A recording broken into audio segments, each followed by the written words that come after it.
नंतर आपल्या सगळ्यांचं पुन्हा एकदा स्वागत। पश्चिम बंगालमधील राजकारण आता थेट देशाच्या सर्वोच्च न्यायालयामध्ये जाऊन पोहोचलं। कारण त्या ठिकाणी मुख्यमंत्री ममता बॅनर्जी यांनी दाखल केलेल्या याचिकेवर सर्वोच्च न्यायालयामध्ये महत्त्वपूर्ण सुनावणी पार पडली। विशेष म्हणजे या सुनावणीवेळी ममता बॅनर्जी यांनी स्वतः न्यायालयामध्ये उपस्थित राहून राज्याची बाजू मांडली। ममता बॅनर्जी यांनी आपल्या युक्तिवादामध्ये अत्यंत गंभीर स्वरूपाचे आरोप केले।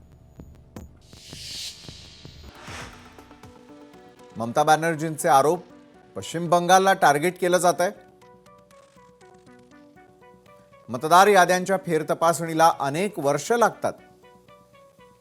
निवडणूक तोंडावर आलेली असताना SIR प्रक्रियेला घाईगडबडीमध्ये लागू केलं जात आहे। निवडणूक आयोगाकडून अनेक लोकांची नावं मतदार यादीतून हटवली जात आहेत। याआधी आमचे आक्षेप आम्ही निवडणूक आयोगाला सांगितलेत, मात्र आमचं कुणीही ऐकत नाही।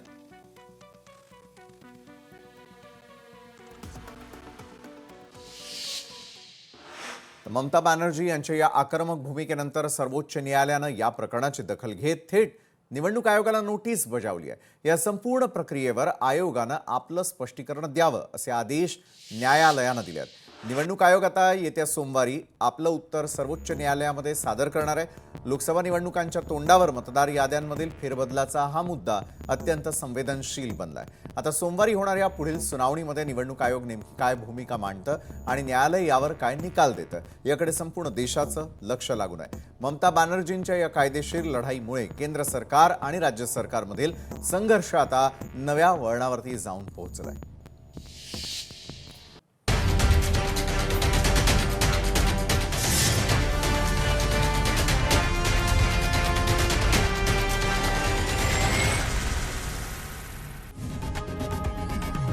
लोकशाही मराठी ऐका, पहा, जागरूक रहा।